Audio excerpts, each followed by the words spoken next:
Well, what is going on, guys, and welcome into the video. Well, all I can say is what a wild week it has been so far. I mean, these stocks just got destroyed over the past few weeks, so I will give you which stock we were buying and why we bought each, but I will warn you up front. All 5 of these come with a huge warning as well that you must understand before ever buying, so I have to give you that information too. This isn't a victory lap or a call to the bottom or anything else like that, but these stocks are on a mega discount, so I want to share them with you, and I just ask for you to like the video and subscribe, and do that actually for all the creators that you love.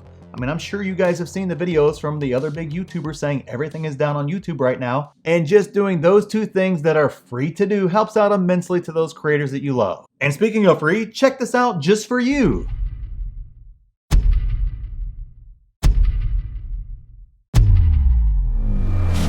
Great things in business are never done by one person. They're done by a team of people. Strong teams won't be told what to do. They work together to figure out what to do. I see 2 outcomes. We combine our knowledge and conquer the market, or go it alone and get beaten by Wall Street.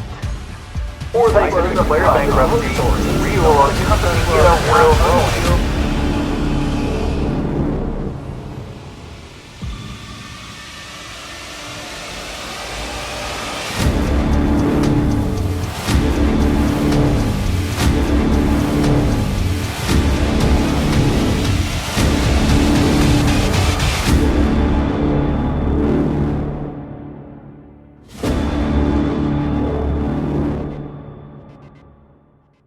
So check out the pinned comment if you're interested and give it a try risk-free. I mean, just cancel before the time expires and it costs you nothing.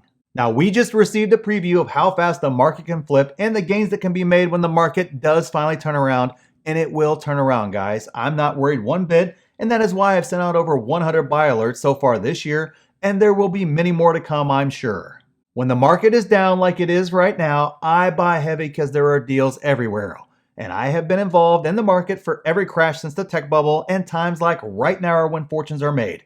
But you cannot do that if you are not putting in the work and buying great stocks at great prices. These stocks are still on a super discount if you are looking at valuations and kind of the big picture overall. I would be just fine buying all 5 of them yesterday, today, and whenever at these prices, and with all the noise on YouTube and in the media, I bought when my targets were hit and when the narrative was so negative. Now, can they drop lower? Absolutely they can, but since nobody can time the market, I have no interest in trying to buy at the exact point where my stocks don't go lower and only go up. I mean, nobody knows that. But what I do know is when a stock is undervalued, and then stupid undervalued, I need to be a buyer, and these stocks fit into that category in my opinion. But there is something nasty that nobody wants to talk about lurking out there that we will discuss in just a minute, but let's get to the stocks first. So stock number 1 that I was buying would be Goldman Sachs, and I will continue to add shares if Wall Street wants to remain stupid and give me discounts on stocks that will benefit greatly from rate hikes like the one that just happened on Wednesday. I waited patiently for over a year for Goldman to fall to what I felt was undervalued territory, and long and behold, right before the first rate hike, Wall Street beat it down to a 52-week low and has continued to beat it down to new 52-week lows, and we made yet another 52-week low recently. Not only is it undervalued, it's getting close to that ridiculous territory, and as these rate hikes start to hit the bottom lines of all the banks kind of in a good way, expect some earnings calls and some runs on these stocks, and the dividend isn't half bad either that's paid out to me while I wait on those earnings to come in. So on to stock number 2, and that would be Meta. Now, I agree this company is in some transition to say the least, and with Sheryl Sandberg leaving and all the rumors and all that stuff that's kind of around it, I don't want to talk about it here, but you guys know what I'm talking about. But her leaving, and with nobody having any real ideas that the metaverse will play out like Facebook thinks it will, it would seem that Meta is kind of vulnerable. And I know I just said Facebook, but I changed it to Meta. See, I did good. I'm learning. But Zuckerberg and his team have been here before and seeming to need to pivot majorly from something to the new thing, and they have accomplished it each time and with great success, so I see no reason to doubt them at this stage. This latest quarter proved there is no mega cap company that's more profitable than Meta, and they just basically print money. Their margins are insane, and even if the metaverse is a total flop, they will continue to print money well into the future. They will continue to print money well into the future, if I could talk right. Maybe not the growth beast anymore that it used to be, but the fact that it's trading cheaper than most value stocks tells you why it is undervalued, and I have been buying and will continue to be a buyer. The stock number 3 I was buying, and that would be Amazon. Sorry, I just like the stock. I've owned this stock for a long time and will continue to be a buyer if Wall Street wants to continue to be disrespectful to this stock. In my opinion, the demise of Amazon is greatly exaggerated. And I mean, sure, they overexpanded, but if you don't think Amazon will grow into that, then I think you're not paying attention to what they do overall or have no idea what they've been doing for the past, 10, 15 years. Now, I agree they may not see the type growth rates they did during the pandemic. I agree completely there. But that also doesn't mean they will stop growing altogether. And don't forget about the dark horse that is crushing it, and that is AWS.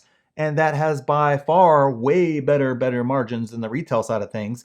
And I remember when Wall Street and the media were kind of laughing at Amazon for entering that world in the first place. And now it will be what carries them into the future. For me, I'm happy to see it stagnate 4 years so I can buy more shares, and go ahead now and just call me crazy. So stock number 4 I'm buying is PayPal, and you guys knew this stock was going to be on the list. I mean, I've been buying this since its first drop, and I know, that was too early, I know, and it's a running joke in the group too about how Luke always goes too soon or whatever the heck everybody likes to troll me with, and I'm sure it's inappropriate too, but I'm not going to say that here. But to me, in my opinion, you will be hard-pressed to find another stock on the stock market that is beaten down more, but makes more money and has better future growth than PayPal. And if you can think of a better one, go ahead and comment down below with your pick.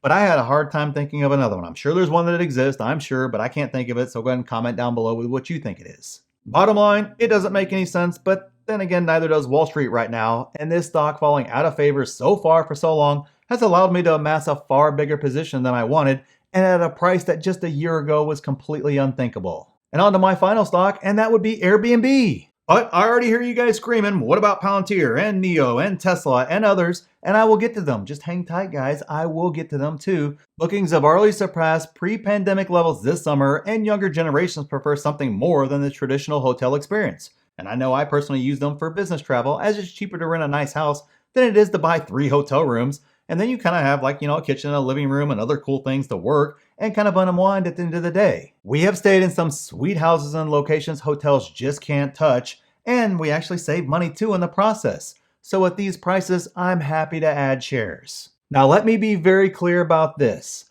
I do not think this is all over and the next bull run has started and we are headed to the moon. I mean, maybe we have hit the bottom, maybe not. I have no freaking clue, and neither does anyone else. I have seen markets rally for a few days, a few weeks, even a few months, then fall right back down to those previous lows and even make new lows.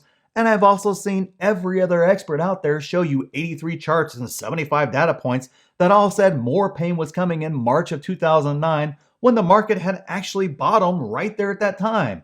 And then that narrative kept going on for years after the bottom. The bottom line with all of that is, nobody freaking knows, and I don't care, to be quite frank, since nobody knows. Your analysis and price targets and plans should be the driver for your buys, and since I'm looking out 3 to 5 years and not 3 to 5 days, I don't care about if that was the bottom or not. If it is, great. I bought a ton of shares and will keep buying as they are still undervalued until they're not undervalued. And if not, and it's going back down, I will happily add more at those new lows. So why was I not buying Tesla or NIO or Palantir this time around? Well, for NIO, I already have the position I want. I discussed that in this video right up here. And if I were to add more, I want more of a discount than this. For Palantir, the stock was actually way cheaper just a month ago, as it could be had in the $6 range, and I loaded up then. And this latest crash before the Fed meeting didn't give me near the discounts that I got a few weeks ago, and the same kind of goes for Tesla as well.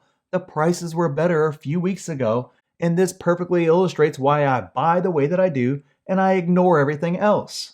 Every YouTube video, media article, and video posted the past week or so before the Fed meeting, the world was basically ending, and yet many stocks that I wanted to add, like Tesla and Palantir, were still up from my buys a few weeks ago, and in the case of Palantir, it was actually up a lot. So I would just continue to ignore that stuff and just stick to my plan, and I'm sure I will be buying both Tesla and Palantir, but will remain selective and patient according to my plan. And if you want to see those buys in real time, or don't know how to get price targets, a plan, or do evaluation, make sure you lock in your free trial today before the free trial ends. Seriously, what do you have to lose? And click this video here if you want to see what I'm actually selling, and click here for exactly what I'm doing to make huge money in this market. So thanks for watching, and we'll see you in the next one.